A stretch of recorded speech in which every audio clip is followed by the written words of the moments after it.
Never mind. Maybe, nagkita lang tayo before somewhere tapos hindi ko na maalala kung saan. Nakangiti muling bigkas ni Chief Executive Officer Mait pagkatapos noon, niyaya niya na kami sa top floor. Doon kami maaasin malapit sa opisina ng C. Kagaya pa rin ng dati, wala pa ring ipinagbago ang top floor. Ang kaibahan ng lang, mukhang mga bago ang mga mukha ng mga empleyado na naka-assign dito. May 8 table ang makikita dito sa top floor maliban sa opisina mismo ng CE, kaya malawak ang buong paligid. Hindi kagaya sa ibang floor na wala ka masyadong maikutan dahil marami sila at halos puro opisina mula sa iba't ibang department. Chief Executive Officer Amber, dito ka at doon ka naman Chief Executive Officer Sapphire. Muling wika ni Chief Executive Officer Mait. Hindi ko maiwasan na mapatingin sa salamin na opisina ni Lucian. Naalala ko dati na kapag nasa loob ka ng opisina niya makikita mo ang mga kaganapan sa labas. Ito yata ang disadvantage kapag nakaasin ka malapit sa opisina ng C. Bawal ang lalamya-lamya dahil baka nakamonitor lang din siya sa amin. Siya nga pala galingan nyo ha? Hindi naman sa nananakot ako pero hindi ko na mabilang kung ilang empleyado na ang nag-resign dito at napatalsik mismo ni Mr. J. Medyo mahigpit kasi talaga siya pagdating sa trabaho Nakangiting muling bigkas ni Chief Executive Officer Maete. Hindi ko siya nakakausap masyado dati pero alam kong mabait siya.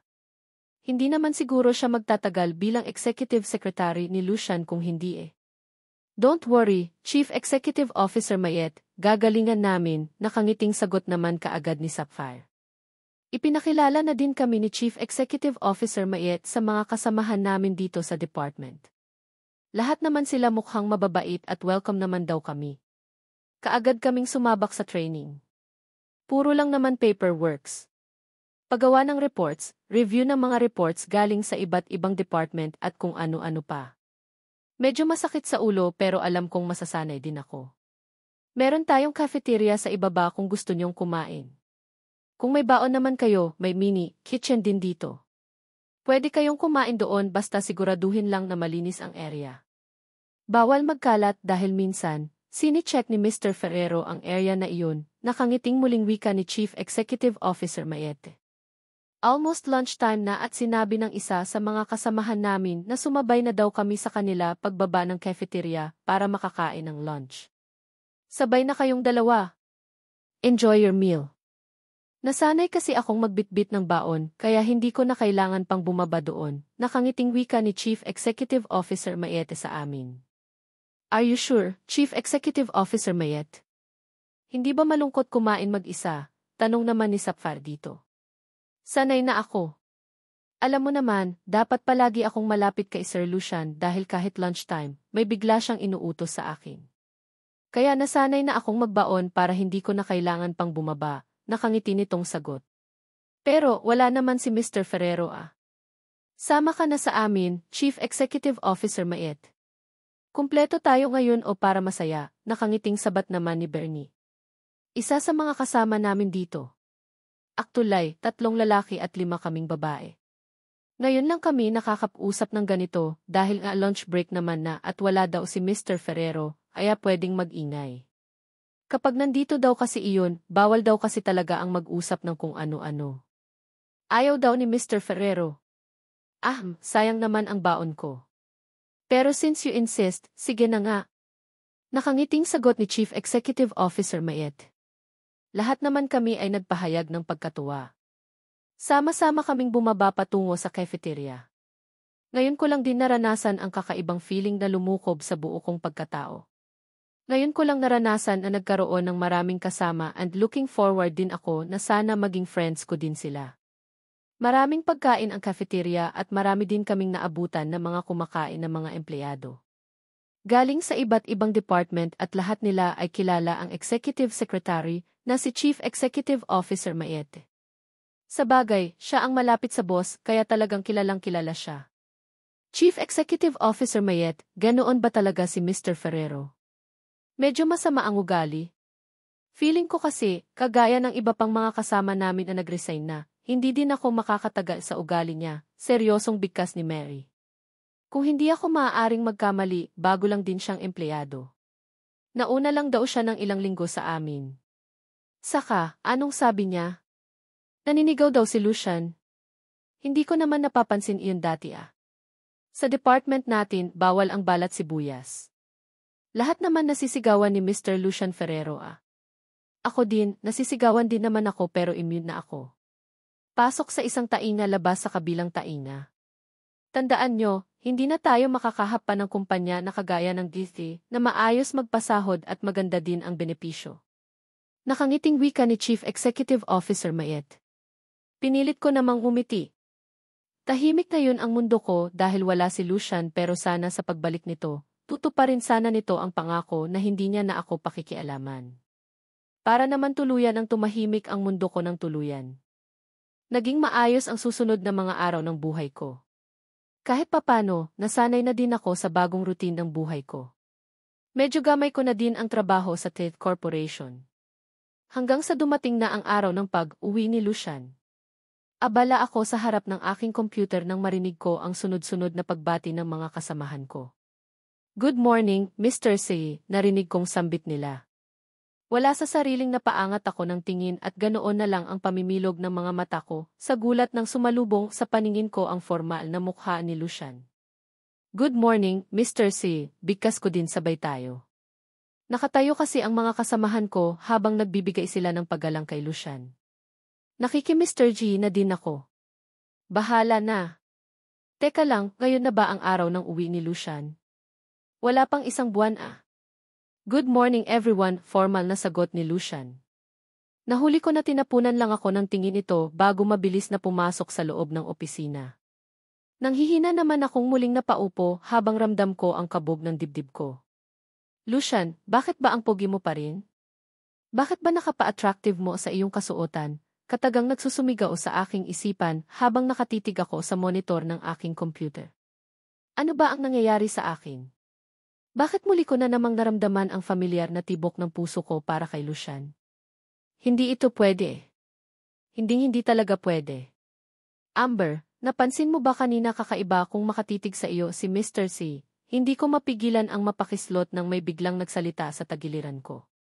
Kaagad akong napaangat ng tingin at hindi ko mapigilan ang magtaka nang sumalubong sa paningin ko si Annie. Ano kaya ang kailangan sa akin ng babaeng ito? Huwag niyang sabihin na kaya siya lumapit sa akin para makitsismis porket tiningnan ako kanina ni Lucian. Ano ba iyang pinagsasabi mo? Saka, bakit ka nandito? Hindi ba't bawal daw ang tsimis kapag nandito si Mr. C? Nagtataka kong tanong. Hindi ko pa nang mapigilan ang mapasulyap sa nakasarang pintuan ng opisina ni Lucian sa pag-aalala na baka bigla itong lumabas. Hindi naman tayo magtitsisimisan eh. May ibibigay akong papeles sa iyo. Nakangiti nitong sagot sabay abot sa akin ng hawak niyang mga papeles. Dali-dali kong tinanggap iyon. Ikaw na ang bahalang magbigay kay Chief Executive Officer Mayet para maipasa na sa si. Nakangiti nitong wika. Kaagad naman akong tumango kaya naman nagmamadali na itong bumalik sa kanyang table. Muli kong itinoon ang buo kong atensyon sa aking trabaho. Pinilit ko ding iwaglit sa isipan ko si Lucian pero hindi ko talaga kaya. Ang kulit ng utak ko. Parang tanga dahil feeling ko nakaukit sa balintataw ko ang hitsura ni Lucian eh. "Chief Executive Officer Amber, nasaan na daw ang report mo? Ikaw na ang maunang mag-submit ng report kay Mr. Ferrero." Muli akong napaangat ng tingin nang magsalita si Chief Executive Officer Mayete. Ako ba ang magpapasa ng sarili kong report? Hindi ba siya itong Executive Secretary? Ha? Hindi ba pwedeng si Sapphire na lang muna? Pilit ang kaiting tanong kay Chief Executive Officer Mayete. Hindi ko pa nga maiwasan na mapatingin kay Sapphire at huling-huli ko siya kung paano siya napasimangot. Mukhang kagaya ko, takot din yata siya kay Mr. C. Hindi pa ako tapos sa report ko kaya ako na lang ang last, kaagad din itong bigkas. Hindi pwedeng magturuan kayo. Sige na, ikaw na muna, baka uminit pa ang ulo ni Mr. C kung paghitain pa natin siya ng matagal, nakangiting sambit ni Chief Executive Officer Mayete. No choice na kundi ang tumayo na para sundin ang utos niya. Bahala na nga. Professional naman ako at saka professional din naman si Lucian at wala naman sigurong mangyayaring masama. Magsasubmit lang naman ako ng report at wala nang iba. "Good luck, Amber," narinig ko pang magkapanabay ang sambit nila Anne at Susan. Pilit naman akong umiti sa kanila. Sabi ko na nga magiging friend ko din sila. Mababait naman kasi talaga sila Dinampot ko na ang mga reports na dapat kong ipasa kay Lucian at lakas loob na ako nang naglakad patungo sa pintuan ng opisina nito. Humugot pa ako ng malalim ng buntong hininga bago ako kumatok ng 3 beses. Come in, narinig kong kaagad na wika mula sa loob. Boses ni Lucian iyon kaya no choice ako kundi dahan-dahan na itulak ang nasabing pintuan para mabuksan na.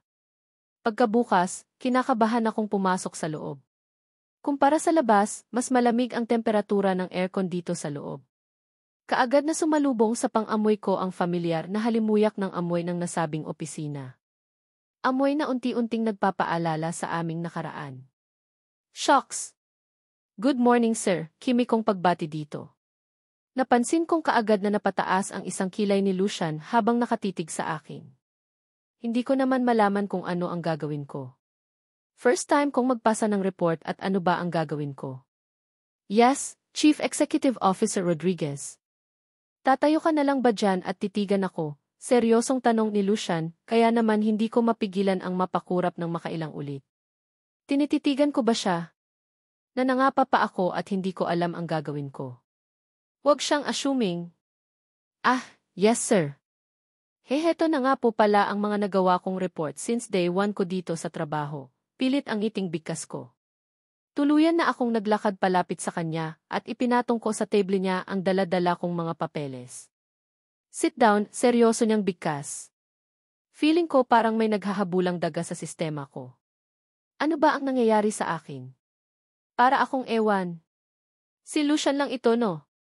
Hindi ako dapat kabahan porket may nakaraan kami. So, how's your work?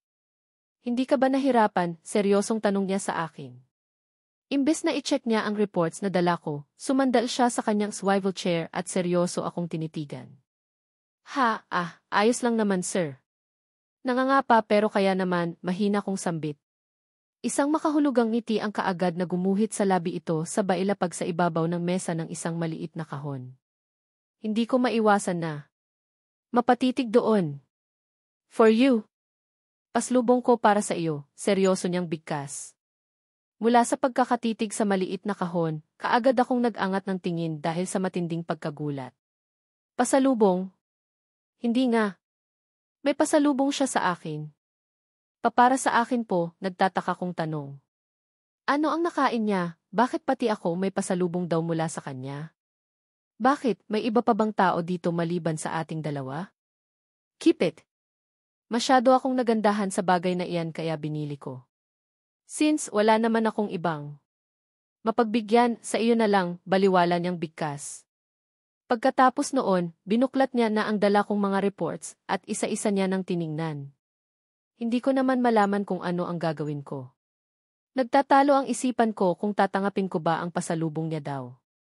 Para kasing hindi normal kung papasalubungan mo ang empleyado mo Para bang masyadong nakakahiya. Saka ano na lang ang iispin ng mga kasamahan namin kapag malaman nila ito. Hindi talaga maganda. Ano pa ang hinintay mo? Bakit hindi mo pa tinitingnan ang pasalubong ko sa iyo? Don't tell me na ayaw mong tanggapin. Malaking insulto sa akin iyan at alam mo naman siguro kung paano ako magalit diba, seryoso niyang bigkas. Hindi ko tuloy mapigilan ang mapalunok ng sarili kong laway. Bigla akong kinabahan sabay dampot sa maliit ng box na nasa ibabaw ng mesa niya. Natigil naman siya sa pagti-check ng dala kong report at seryosong tumitig sa akin. You can open it, seryoso niyang muling bigkas. Wala na akong nagawa pa kundi dahan-dahan ko nang binuksan ang maliit na kahon at hindi ko maiwasan na magulat nang tumampad sa paningin ko ang isang kumikinang na diamond necklace. Shit, hitsura palang alam kong mahal na ito. Para akong biglang napaso na mabilis itong muling ipinatong sa ibabaw ng kanyang office table. Hindi ko matatanggap iyan, walang pagdadalawang isip kong bigkas. Talaga namang hindi ko kayang tangapin Ano ba ang pumasok sa isipan niya at bakit bigla na lang niya akong nireguluhan ng ganitong bagay? Masyadong mahal at baka kung saan papatutungo ang regalo na binigay niya sa akin. Saka, bakit ba ang hilig niyang magregalo? Iba naman ang noon at iba na ang ngayon. Saka, ang mga regalo na ibinigay niya sa akin noon, wala akong kinuha na kahit isa. Lahat iyon iniwan ko sa penthouse kung saan niya ako ibinahay noon. This is for you. Binili ko para sa iyo. Hindi pwedeng hindi mo tatangapin ang lahat ng bagay na bigay ko sa iyo, kung gusto mong patuloy akong maging mabait sa iyo. Seryoso niyang bigkas sabay tayo sa pagkakaupo niya sa kanyang swivel chair. Dinampot niya ang box na naglalaman ng necklace at naglakad patungo sa likuran ko. Ilang saglit lang, naramdaman ko na ang kamay niya sa leg ko, kaya mabilis na din akong napatayo at dumistansya sa kanya. I am sorry Mr. Ferrero, pero hindi ko po matanggap ang regalo niyo.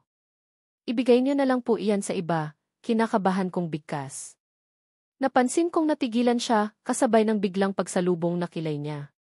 Na para bang hindi talaga siya natutuwa sa pagtangi ko sa pasalubong niya. Well, hindi ako makapaniwala na ganito na pala katigas ang ulo mo, Precious. Feeling ko mali ang pagpayag ko sa hiling mo noon na lumayo ka sa akin, seryoso niyang bigkas. Dahan-dahan ang hakbang na naglakad siya palapit sa akin, kaya naman hindi na ako nag-aksaya pa ng oras. Halos patakbo na akong naglakad patungo sa pintuan ng kanyang opisina at mabilis na lumabas. Dumadagundong sa kaba ang puso ko at pati yata ang tuhod ko ay nanginginig na din. Nababaliw na naman si Lucian.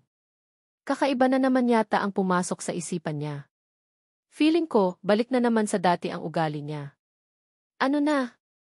Amber, anong nangyari? Ang putla mo ah. Nasigawan ka ba ni Mr. C? Sabi ko sa iyo naninigaw iyan narinig kong tanong ni Anne. Tulala naman akong naglakad patungo sa aking table. Hanggang ngayon, hindi pa rin ako nakakabawi. Shit, feeling ko talaga hindi tama ang pagpayag ko na mag-apply at magtrabaho dito sa kumpanya niya Nag-umpisa na naman yata si Lucian. Ayos lang iyan. Masasanay ka din. Naalala mo ba iyong sinabi ni Chief Executive Officer Mayet noon? Kapag mapagalitan ng boss, huwag pansinin. Narinig ng isang tainga tapos ilabas sa kabila. No hard feelings. Nakangiting sambit naman ni Sapphire. Inabutan pa ako nito ng bottled water na dali-dali ko namang ininom. Anne Villegas, ikaw na ang next. Narinig kong wika ni Chief Executive Officer Mayet. Si Anne na ang susunod na mag-submit ng report. Nang mapatingin nga ako dito, halatang-halata talaga ang kaba sa mukha nito. Siguro, inisip nilang lahat na nasigawan or napagalitan ako ni Lucian kanina, kaya ganito ang mga reaksyon nila. Relax lang, Amber. Masyado kang halata. Ang putla mo. Teka lang, gusto mo bang bilhan kita ng maiinom sa ibaba? Muling sambit ni Sapphire. Tulala naman akong napatitig sa kanya. Sure ka? I mean, hindi pa break time at gusto mo bang masabo ni Mr. Ferrero? Seryoso kong tanong sa kanya. Napansin.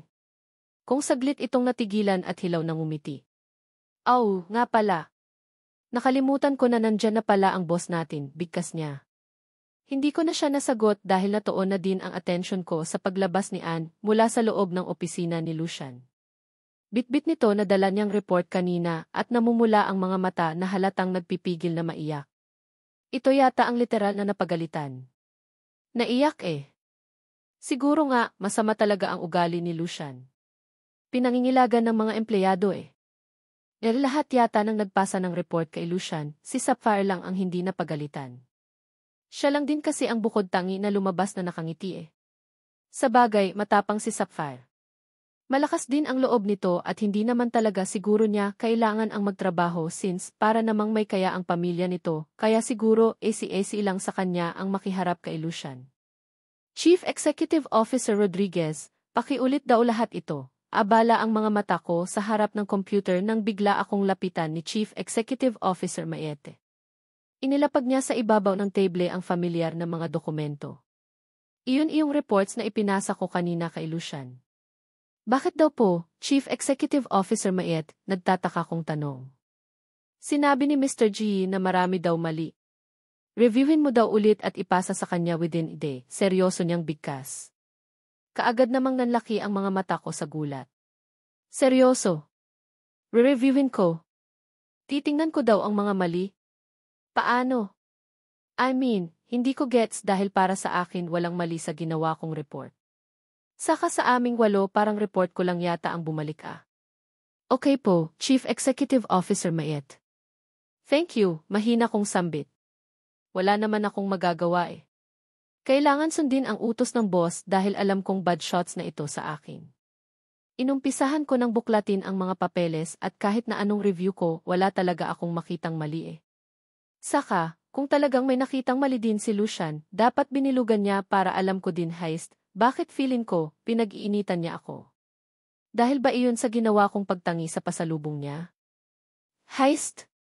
Chief Executive Officer Mayet, lunchtime na, narinig kong imporma ni Bernie kay Chief Executive Officer Mayet. Lunchtime na nga pala at hindi ko alam kung makakasabay ba ako sa kanila sa cafeteria. Sa dami ba naman na dapat kong i-review ngayong araw, duda ako kung matatapos ko ba kaagad ito ngayon. Chief Executive Officer Amber, let's go na. Kain muna tayo, pagyayaya pa sa akin ni Susan. Lahat sila naghahanda na sa pag-alis. Wala sa sariling napatingin ako kay Sapphire at nang umiti ito, no choice na ako kundi isalansan ko muna ng maayos ang mga papeles. Dalian ko na lang siguro ang pagkain para makabalik din kaagad ako dito sa opisina. Masaya na akong sumama sa kanila. Si Chief Executive Officer Mayet, kasama pa ang 3 sa mga kasamahan namin ay nagpaiwan. Sa mini, kitchen na lang daw sila kakain since may dala daw silang baon.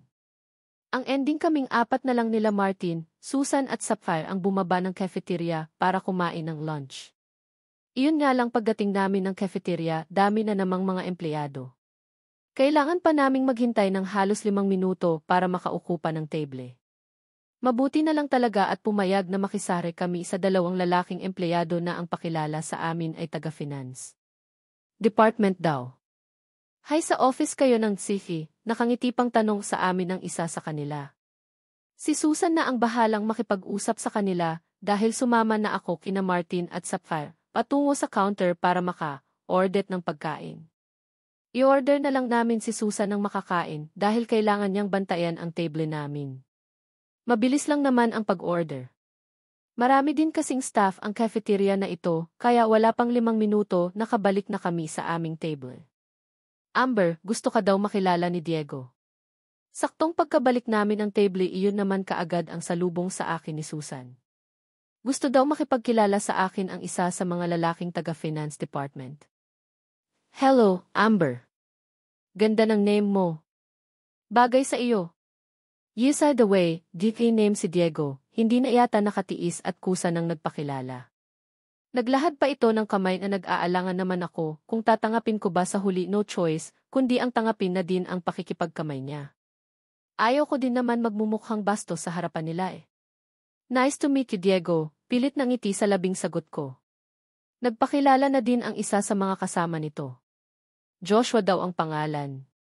Parang meeting each other ang naganap pati sila Sapphire at Martin nakipagkilala at nakipagkamay na din ang ending, sabay-sabay na kaming kumain. Nakisali na din sa usapan sila Diego at Joshua na akala mo closed na sa amin. Bago lang ba kayo, Amber? Kaya pala kailan ko lang kayo napapansin dito sa cafeteria eh, nakangiting wika ni Diego. Makikinig lang sana ako sa usapan nila pero panay naman bangit itong si Diego sa pangalan ko. Ako talaga ang gusto niyang kausapin gayong nananahimik na nga ako eh. Magwa, 1 month pa lang kami ni Sapphire, pilit ang ngiting sagot ko. Ah, kaya pala eh. Sayang, sa CE kayo na-assign. Ang layo niyo sa department namin. 3rd floor kami tapos kayo nasa 24th floor, nakangiting wika ni Diego. Madaldal at feeling close na talaga siya sa amin. Ayos na din sa akin. At least, lumawak ang mundo ko. Gusto ko din madagdagan ang mga kakilala ko dito sa TV. Para naman masaya. Chief Executive Officer Precious Amber Rodriguez, hindi pa nga ako nakakangalahati sa kinakain ko nang sabay-sabay kaming nagulat nang may isang lalaking lumapit sa amin. Yes po, kunot noo kong tanong habang hindi ko maiwasan na mapatitig dito. Nagulat ako nang makilala ko si Rodney Quezon. Ang personal secretary ni Lucian. Yes, kilala ko ang taong ito. Ilang beses ko na siyang nakikita na palaging nakabuntot kay Lucian noon.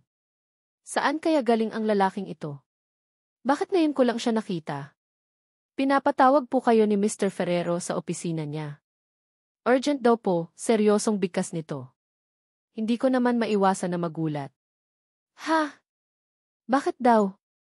Saka, break time ko naman hindi ko maiwasang angal. Ano na naman kaya ang drama nitong si Lucian? Ano na naman kaya nagkailangan niya sa akin? I am sorry, Chief Executive Officer Rodriguez. Kailangan niyo pong sumama sa amin lalo na at hinihintay kayo ni Mr. Ferrero sa opisina niya, seryosong bigkas ni Rodney. Hindi ko naman maiwasan na mapasimangot. Sayang naman itong pagkain na inorder ko kung hindi ko maubos. Hindi ba talaga makapaghintay si Lucian matapos akong kumain? Kailangan ura-urada kong magpatawag? Mr. Rodney, pwede po bang pakisabi kay Mr. C na tatapusin ko lang ang food ko?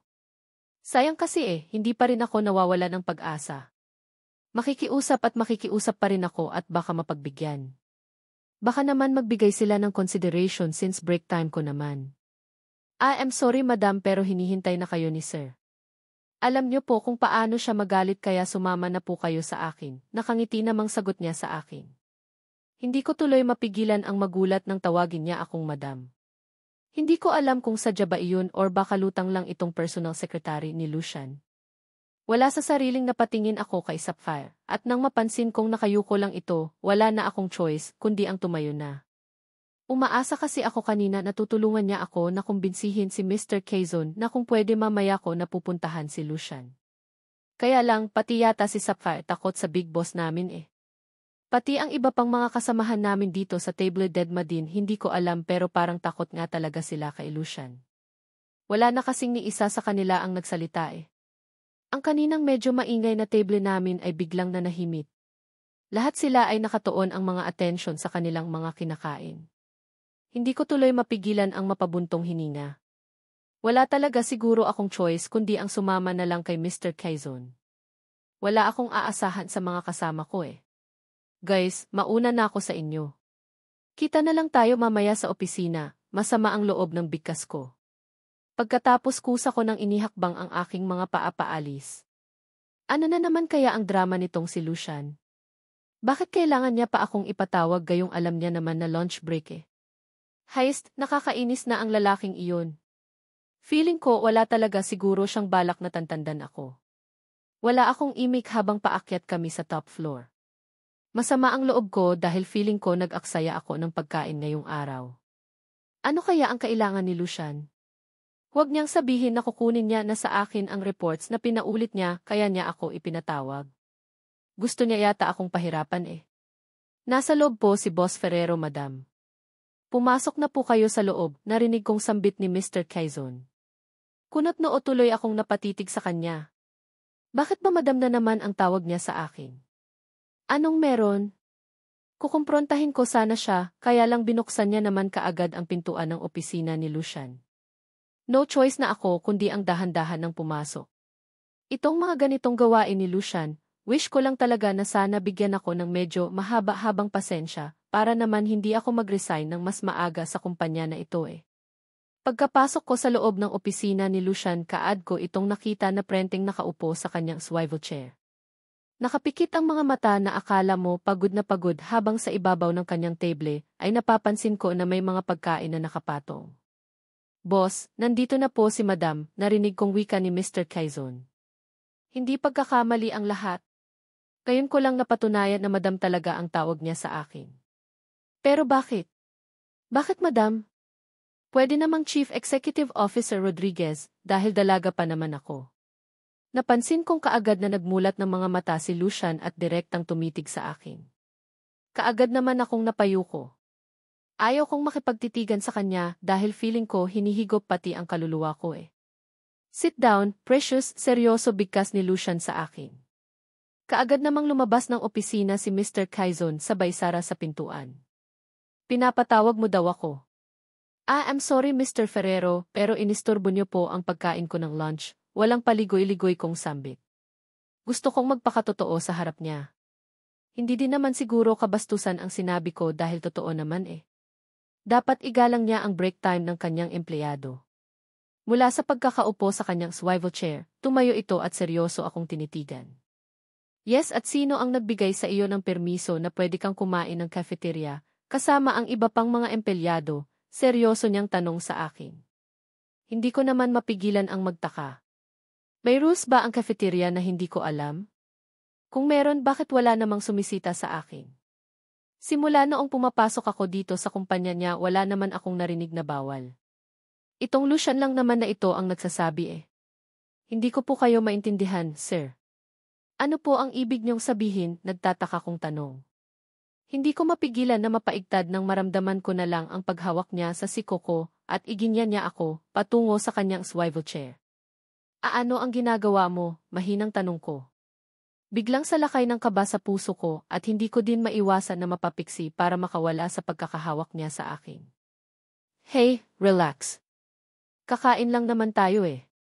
Kaya kita pinatawag dahil gusto kitang makasabay sa pagkain at wala nang iba, halos pabulong niyang sambit.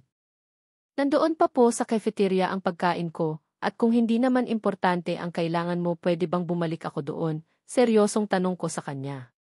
Napansin kong kaagad namang nagsalubong ang kilay niya. Hindi yata siya masaya sa sinabi ko. No. Simula ngayong araw, hindi ka na sa cafeteria kakain. Seryosong bigkas niya.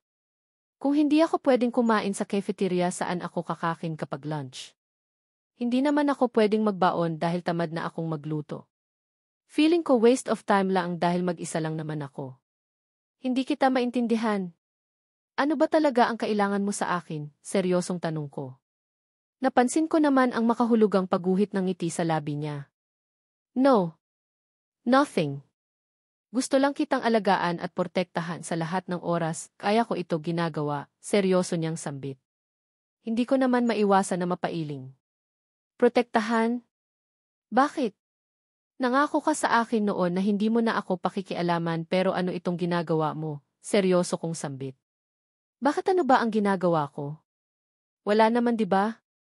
Gusto ko lang naman na sabay tayong kumain ng lunch, kaya kita pinasundo kay Mr. Quezon kanina. Wala naman sigurong masama 'di ba? Hindi naman ako nakaimik. Hindi ko alam pero feeling ko may something talaga eh. Feeling ko dahan-dahan niya na namang kinokontrol ang bawat kilos ko. Nag-uumpisa na naman yata siya, kaya hindi ko na naman mapigilan ang makaramdam ng pagkabalisa. Sit down, pautos niyang bigkas, kaya naman dahan-dahan na akong naupo sa kanyang swivel chair. Nararamdaman ko na naman ang kakaibang kabog ng dibdib ko. Alam kong may mali, pero natatakot naman akong suwayin siya at tangihan ang mga pagkain na inilagay niya mismo sa harapan ko. Isa sa mga paborito kong pagkain kapag kumakain kami sa isang restaurant.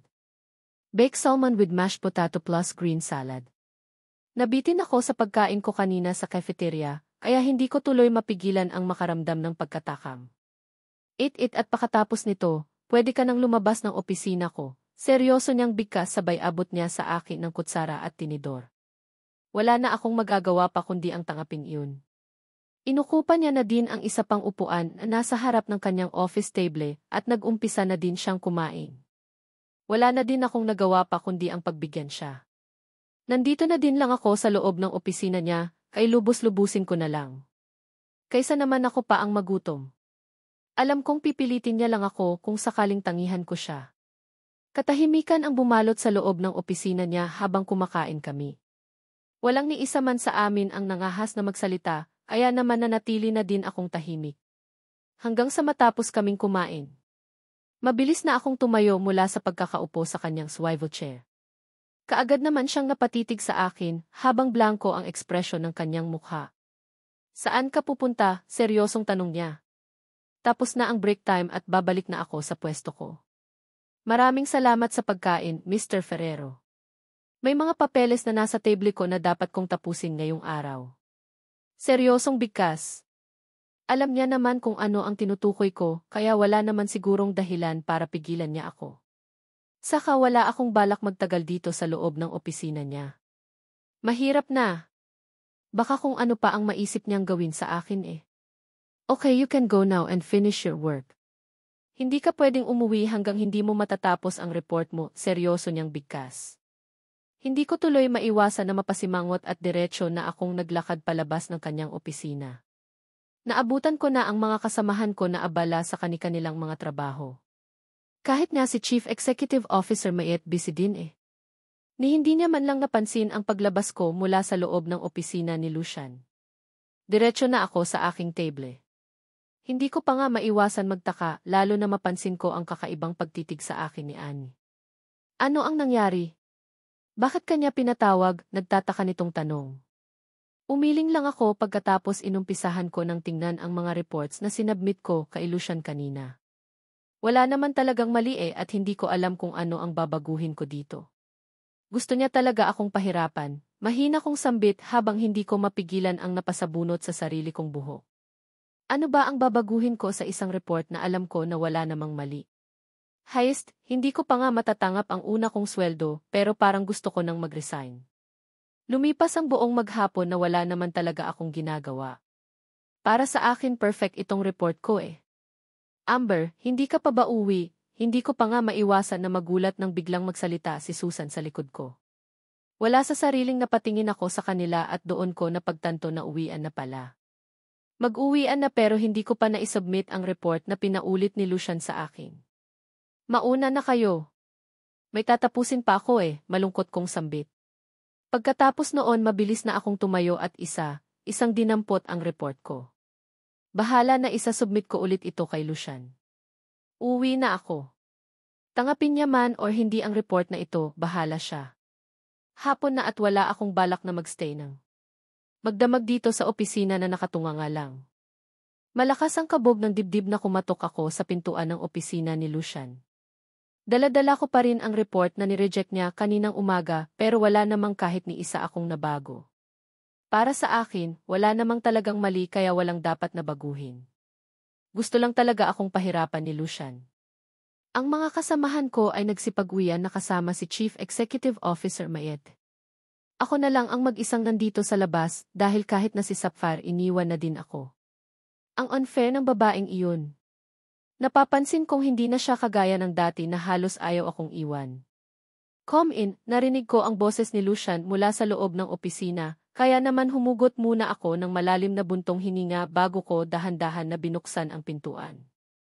Kaagad kong napansin si Lucian na nakaupo sa kanyang swivel chair habang abala sa harap ng kanyang computer. Peke akong tumikim para makuha ang atensyon niya. Sir, tawag ko pa sa kanya. Nag-angat naman ito ng tingin at direktang tumitig sa akin. Oras na po ng uwian. Isasubmit ko lang po sana ang report ko.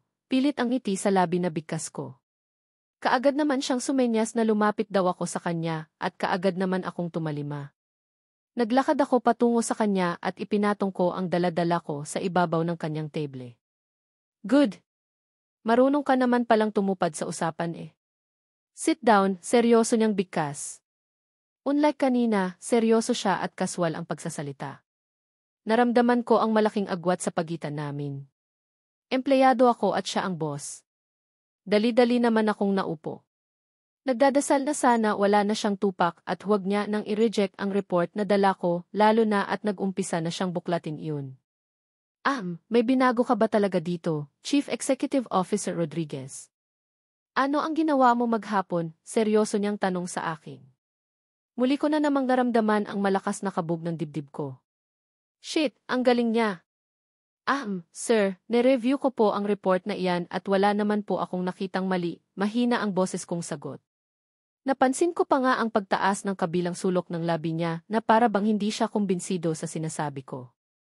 Are you sure about this, Chief Executive Officer Rodriguez? Wala akong nakitang may nabago sa report na ito.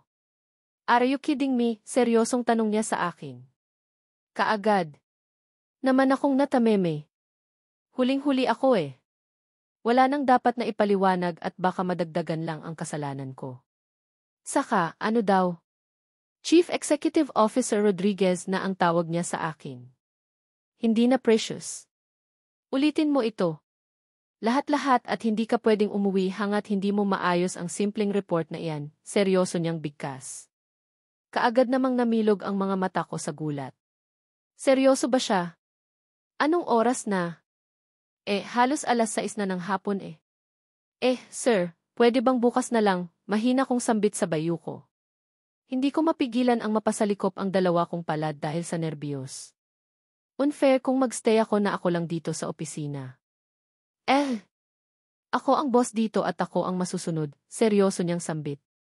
Hindi ko naman mapigilan ang mapasimangot. Sobrang sama ng ugali ng taong ito. Imagine, hindi niya man lang naisip na pagod na ako at gusto ko na din magpahinga. Wala kang choice kundi sundin ang gusto ko, Chief Executive Officer Rodriguez. Now, go back to your table at umpisahan mo na ang dapat mong umpisahan. Seryoso niyang muling bigkas.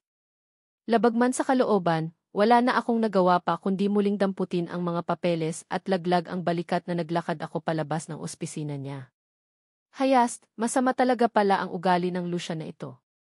Kanina, kasama ko siyang kumain ng lunch at maayos naman ang pakikitungo niya sa akin pero ngayong hapon biglang nagbago. Parang mai-split personality lang ang peg.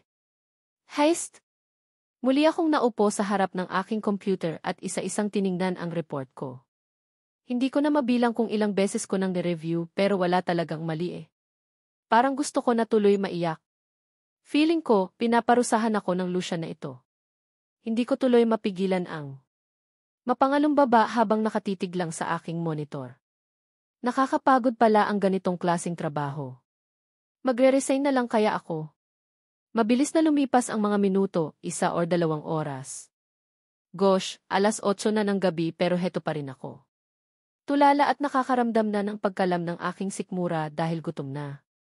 Nakasimangot akong napatingin sa pintuan ng opisina ni Lucian. Nandyan pa kaya siya? Takasan ko na lang kaya siya? Tapos absent ako bukas para hindi niya ako masabon. Dinig ko, palagi siyang nag-out of town. Baka bukas or makalawa, aalis din siya so ibig sabihin, hindi din naman magkukruise ang landas namin. Nasa ganoon akong sitwasyon nang mapansin ko ang pagbukas ng pintuan ng opisina ni Lucian. Dali-dali kong ibinaling ang tingin ko sa ginagawa ko. Muling nagbisi-bisihan at kunwari hindi siya napapansin. Uuwi na siguro siya at maghintay lang ako ng ilang saglit at uwi na din ako. Bahala siya, wala akong babaguhin sa report na ito dahil wala naman talagang nali. Precious, hindi ka pa rin ba tapos dyan? Narinig kong tanong niya. Hindi na Chief Executive Officer Rodriguez ang tawag niya sa akin kundi Precious na naman. Feeling ko talaga may dalawang personality ang nakabalot sa kanyang pagkatao eh. Hindi pa po sir, mahina kong bigkas. Pinilit ko siyang huwag lingunin ulit dahil ayaw kong makita niya na kanina pa ako naiiyak dahil sa sama ng loob. Makikita niya. Aabsent talaga ako bukas. Bahala siya kung tangalin niya ako. Wala na akong pakialam pa. We need to go home. You can continue your work tomorrow, narinig kong bigkas niya. Hindi ko siya pinansin bagkos lalo kong inilapit ang mukha ko sa monitor ng aking computer. Para naman ipakita sa kanya kung gaano ako ka-hardworking. Precious, I said tama na iyan. Marami pang araw para matapos mo ang trabahong iyan, narinig kong muli niyang bigkas. Hindi ko naman mapigilan ang maikuyom ang kamao ko. Marami pa palang araw pero bakit ayaw niya akong pauwiin kanina? Sabi niya tapusin ko daw eh. Sir, kayo na din po ang nagsabi kanina na kailangan ko pong tapusin ito bago ako uwi. Kung wala na po kayong importante na sasabihin, pwede po bang iwan niyo na ako? Seryosong bigkas. Kiyahe. Sino ba ang dapat na masunod sa ating dalawa? Palagay mo ba, kaya mong tapusin ang trabahong iyan buong magdamag? Seryosong tanong niya sa akin. Hindi ko naman mapigilan ang mapakagatlabi.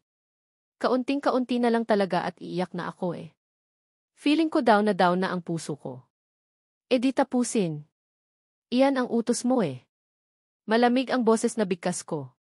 Hindi ko mapigilan ang mapaangat ng tingin nang bigla kong maramdaman ang dalawa niyang kamay na pumatong sa balikat ko. Kaagad akong napapikisi para ipaalam sa kanya na hain ko gusto ang ginagawa niyang paghawak sa akin, pero nang mag-umpisa niya na akong masahain sa bahaging iyon, kaagad na nanlaki ang mga mata ko gulat. Ano ba iyang ginagawa mo? Kunwari naiinis kong bigkas. Akmang tatayo na sana ako pero mabilis niya akong pinigilan. Mukhang mas stress ka pa kumpara sa akin ah. Bakit, galit ka pa rin ba sa akin? Nagtatampo at pagbabawalan mo na naman akong makita ka, seryoso pero maihalong diin sa boses na bigkas niya. Hindi ko naman maiwasan na mariin na maipikit ang aking mga mata. Lucian, nangako ka sa akin na tatantanan mo na ako. Ano na naman ba? Ano na naman itong ginagawa mo? Seryoso kong sambit. Bakit, ano ba itong ginagawa ko? May mali ba? Wala naman ah. Pinipilit ba kitang makipag-sex sa akin kagaya ng dati? Seryoso niyang bigkas. hindi ko naman maiwasan na mapangiwi. Shit, bakit napakabulagar niya? Nakakakilabot ang katagang lumabas sa bibig niya ngayon lang. Gusto kong tapusin ang trabaho ko kaya pwede bang iwan mo na ako dito? Please, seryosong bigkas ko. Naramdaman ko ang pagkatangal ang dalawa niyang kamay sa balikat ko, kaya naman kinuha kong pagkataon iyon para tumayo. Kaya lang, muli niya akong pinigilan at sunod ko na lang na naramdaman ay ang pagdampi sa leg ko ng isang malamig na bagay. Ayaw mong tangapin ang pasalubong ko. Gusto mo din na ituring kitang empleyado ko. Tapos, ngayong pinapakorek ko sa iyo ang mali mong report, nagagalit ka sa akin. Bakit? Gaano na ba kasama ang tingin mo sa akin, Precious? Hanggang ngayon, hindi mo pa rin ba ako napapatawad sa nagawa kong pagkakamali noon? Seryosong tanong niya. Habang nagsasalita siya, ramdam ko ang mainit na hininga niya sa leg ko na nagbigay sa akin ng kakaibang kilabot. Bagay sa iyo ang pasalubong kong kwentas. Asahan ko na hindi mo ito tatangalin sa iyong leg kung ayaw mong bumalik sa dati ang pakikitungo ko sa iyo. Tandaan mo, mabilis akong magalit at baka hindi mo magugustuhan ang sunod kong gawin kapag patuloy pa rin na maging matigas ang ulo mo. Seryoso niyang muling bigkas. Ano ang ibig mong sabihin? Mahinang tanong ko. Well, gabi na at alam kong gutom ka na. Hindi mo na kailangan pang gawin ang report na iyan ngayong gabi. Seryoso niyang muling bigkas at hindi ko pa nga maiwasan na mapaiktad ng bigla niya na lang akong hawakan sa aking kamay at sa pilitang pinatayo. Let's go! Samahan mo muna kung kumain pagkatapos nito, ihahatid na kita sa tinitirhan mo, seryoso niyang wika. Wala na akong nagawa pa kundi sundin ang kung ano ang nais niya. Kaming dalawa na lang ang nandito sa opisina at kapag patuloy pa akong magmatigas, alam kong totohananin niya ang kung ano ang banta niya sa akin kanina. Kilala ko siya. Kilalang kilala ko itong si Lucian. Bakit dito? Nagtataka kong tanong kay Lucian nang huminto ang sasakyan niya sa harap ng isang nightclub. Kusa na akong sumama sa kanya kanina nang yayain niya akong mag-dinner, pero hindi ko naman akalain na sa ganitong lugar niya ako dadalhin. Although, alam kong mamahaling nightclub ito, pero natatakot pa rin akong pumasok sa loob. Baka kasi kung ano-ano ang makikita ng mga mata ko eh. Saka, kung dito pumunta itong si Lucian, ibig sabihin may balak siyang uminom ng alak. Really? Hindi mo gusto dito? Bakit? Seryosong tanong niya. Wala naman. Akala ko kasi kakain lang tayo eh, mahina kong sambit. Believe me, Precious, mag-enjoy ka dito, nakangiti niyang sambit. Mabilis na siyang bumaba ng sasakyan at hindi na ako nagprotesta pa nang bigla niya na lang din akong alalayan pababa. Noon pa man, sanay na akong hawakan niya, kaya no big deal na sa akin ang mga ganitong bagay. Hindi niya na binitiwan ang kamay ko habang naglalakad kami papasok ng bar. Nakasunod sa amin ang 6 niyang mga bodyguards, kaya kung kaligtasan ni Lucian ang pag-uusapan wala talagang problema. Lucian, good evening. Sa wakas, nagpakita ka din, kaagad na salubong ng isang lalaki. Malaki ang pangagatawan nito at halatang kilalang kilala niya si Lucian base na din sa approach niya dito. Theodore, kasama ko si Precious, iserve mo sa amin ang pinaka-the best of the best niyo. Seryosong wika ni Lucian dito. Nakangiti namang tumango ang kausap niya. Napansin ko din na saglit itong sumulyap sa akin at muling itinoon ang atensyon niya kay Lucian. Ang lalaking nagngangalang Theodore na din ang nag-assist sa amin patungo sa isang parang kwarto. Very important person room ang tawag dito kung saan may mahabang mesa at mga alak nang nakaredy sa ibabaw nito. May malaking screen ng television at mga speakers. In short, parang pwedeng mag-video. Simula pagbaba namin kanina ng kotse hanggang sa makapasok kami dito sa loob ng very important person room, hindi man lang binibitawan ni Lucian ang kamay ko. Kusa ko na lang hinila ang kamay ko na hawak niya at nagkunwari na dinampot ang isang menu book sabay upo sa malabot ng couch. Nahagip pa ng pandinig ko ang mahinang pagbuntong hininga ni Lucian. Si Brele at Simeon, wala pa ba? Narinig kong seryosong tanong niya kay Theodore. Napangiti naman ito. Papunta na daw. Dinaanan pa kasi nila ang mga girlfriend nila, kaya ganoon, nakangiti nitong sambit. Nagkibit balikat si Lucian at muling itinoon ang atensyon sa akin. Ano ang gusto mong kainin? Of course, hindi kita papayagan na uminom ng alak ngayong gabi. Kaya lang kita dinala dito dahil gusto kong makilala ka din ng mga kaibigan ko. Siya nga pala si Theodore Ordeo, siya ang may-ari ng nightclub na ito, masuyong wika ni Lucian. Muli akong napatingin kay Theo at tipid itong ninitan. Wow, mabuti naman at sa wakas, dinala mo din si Amber dito, par. Para naman mag-enjoy siya, kahit papaano at para din makilala siya ng iba nating mga kaibigan at para din lumawak ang mundo niya, nakangiting wika ni Theo. Hindi naman ako nakaimik bagkos hindi ko mapigilan ang muling mapatingin kay Lucian. Isa sa mga pinagsisisihan ko noon ay ang hindi siya pinakilala sa inyo noon. Isa sa mga pinagsisisihan ko noon ay inangkin kong parang pag-aari siya at hindi siya pwedeng umayaw sa lahat ng gusto ko. Narinig kong sambit ni Lucian na labis kong ipinagtaka. Hindi ko gets ang ibig niyang sabihin at hindi pa naman siya lasing para magsalita siya ng ganitong bagay. Pwede naman bumawi. Marami pang time para bumawi kaya naman pag-igihan mo na, pare, nakangiting wika ni Theo. Muli ko nang itinoon ang atensyon ko sa menu book dahil mukhang sila lang naman ang nagkakaintindihan. I want this and this, wika ko kay Lucian nang sa akin na naman niya itinoon ang atensyon niya. Kaagad namang nagtawag si Theo ng waiter na mag-aasikado sa order ko. Iyan lang ba? Baka may iba ka pang gusto, sabihin mo lang, muling wika ni Lucian. Talagang umusog pa siya palapit sa kinaupuan ko at inakbayan niya pa ako. Na para bang gusto niya na namang ipakita sa kaharap namin na pag-aari niya ako. Gosh, ayan na naman siya. Nag-uumpisa na naman niyang gawin ang mga bagay na kagaya ng dati. No. Wala na. Ayos na iyan, pilit ang ngiti sa labing sagot ko. Tumango naman si Lucian at siya na din ang nagsabi sa waiter ng order ko. May dinagdag pa siya pero hindi ko na pinagtuunan pa ng pansin. Muli ko kasing inilibot ang paningin ko sa buong paligid. Tama nga ako kanina, pangmayaman ang bar na ito. Ang mga alak na nakapatong sa ibabaw ng mesa ay halatang mamahalin. Pagkatapos maka-order ni Lucian, siyang pagbukas naman ng pintuan ng very important person room at pumasok ang 4 na tao. 2 babae at 2 lalaki at hindi ko pa nga maiwasan na magulat nang mamukhaan ko ang isa sa mga babae. Walang iba kundi ang kaibigan kong si Risa. Akbay siya ng isa sa mga lalaki at kung titingnan para talaga silang may relasyon. Amber, kaagad na din namang tawag sa akin ni Risa nang makita niya ako. Tipid naman akong umiti at hinayaan ko na lang siya na makalapit sa aking kinaupuan at hinawakan niya ako sa aking kamay.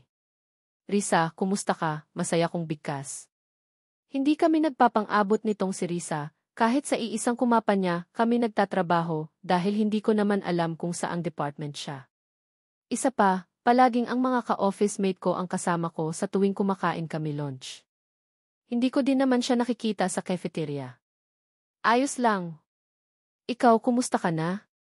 Nako, bati na ba kayo ni Sir Lucian? Nakangiti nitong tanong sa akin. Hindi ko naman maiwasan na mapangiwi sabay sulyap kay Lucian na noon ay nakikipag-usap na sa 2 lalaking kasama nitong si Risa na dumating. No. Boss ko siya at niyaya niya akong mag-dinner at hindi ko naman akalain na dito niya ako dadalhin, nakangiti kong sagot. Ganoon ba? Nako, sana maikasal na kayo. 2 taon din iyang si Sir Lucian na walang ibang ginawa kundi ang stalk ka, natatawa nitong sambit. Hindi ko naman maiwasan na magtaka. In-stalk? Hindi nga. Impossible. Siya nga pala Amber, meet the boyfriend si Brill. Nakangiti niyang sambit pagkatapos tinawag niya ito at ipinakilala sa akin. Wow, sa wakas, nandito na din pala ang babaeng kinalolokohan ng kaibigan namin. Nice to meet you, Amber, nakangiting wika naman ni Brill. Napansin kong makikipagkamay sana ito sa akin pero nagbago yata ang isip. Napansin niya marahil ang seryosong mukha ni Lucian na tahimik na nakamasid sa amin. Siya naman si Simeon at ang kasama naman niya ay girlfriend niyang si Maureen, nakangiting muling wika ni Risa. Automatic naman na gumuhit ang ngiti sa labi ko bilang tanda ng pagbati. Mukhang nadagdagan na naman ngayong gabi ang mga bago kong kakilala. Well, hindi ko sila pwedeng maging friends dahil mga kaibaigan silang lahat ni Lucian. Pagkatapos naming magbatian 2 ni Risa, bumalik ito sa pagkakaupo sa tabi ng kanyang nobyo. Grabe, hindi pa rin ako makapaniwala. Ang kaibigan ko noon ay pumapag-ibig na pala ngayon at mukha naman siyang masaya. Precious, anything else? May gusto ka pa bang kainin? Tanong ni Lucian sa akin nang sa wakas, na iserve na din ang pagkain na inorder ko kanina. Kaagad naman akong umiling. Wala na. Wala na akong kailangan pa at ayos na. Actually, dinagdagan niya pa nga ang pagkain na inorder ko kanina, kaya marami na din talaga at duda ako kung maubos ko ito. Nag-umpisa ng mag-inuman ang mga kalalakihan. Hindi ko pa nga maiwasan na magulat nang mapansin kong game na din pala sa inuman ang kaibigan kong si Risa. Ganoon din si Maureen. Sa aming 7 ako lang ang hindi umiinom. Ayaw ni Lucian saka wala din naman akong balak na uminom. Habang lumalalim ang gabi, parami din ng parami ang naiinom nilang alak. Namumala na din si Lucian na halatang tinamaan na ito ng espiritu ng alak. Amber, nakita mo na ba ang dati nating kakilala na nagtatrabaho sa bar na ito? Maya-maya nakangiting tanong sa akin ni Risa. Nagtataka naman akong napatitig sa kanya. Wala akong idea kung ano itong sinasabi niya, kaya hindi ko alam kung ano ang isasagot ko. Gusto mo bang ipatawag natin siya? Kahit saglit lang. Just for fun or gusto mo tingnan natin ang ginagawa niya ngayon? Tama, very not. Panoorin na lang natin siya habang nagtatanghal sa entablado, muling bigkas ni Risa. Wala sa sariling napatingin ako kay Lucian at nang napansin kong nakatitig din siya sa akin, kaagad akong nag-iwas ng tingin sa kanya. Kung curious ka, pwede mong alamin kung ano ang tinutukoy ni Risa. Hindi nakakatakot ang bar na ito. Safe ka at walang sino man ang mga has na gumawa ng masama sa iyo, seryoso niyang bigkas. Ano ba ang ibig niyong sabihin? Hindi ko maintindihan, naguguluhan kong tanong. Ang mabuti pa, sumama ka sa amin. I think mag-umpisa na ang show. Manood tayo, nakangitin bigkas ni Risa. Muli akong napatingin kay Lucian at nang tumango siya sa akin, wala na akong nagawa pa kundi ang tumayo na. Lalabas kami ng very important person room dahil may titingnan daw kami. Kung ano man ang ibig nilang sabihin, makikita ko din mamaya. Wear this and don't give me reason na makapatay ako ng tao ngayong gabi. Akmang sasama na sana ako kay Risa at Maureen palabas ng very important person room nang maramdaman ko ang pagsayad ng kung anong bagay sa balikat ko. Nang mapatingala ako, nagtama ang paningin naming dalawa ni Lucian habang inaayos niya sa pagkakasampay sa balikat ko ang kanyang coat. Enjoy the show, nakangiti nitong bigkas sa akin. Wala sa sariling napahakbang ako paatras sa kanya at hindi na nag-iwan pa ng kahit na anong salita. Mabilis na akong sumama kay Risa at Maureen palabas ng very important person room.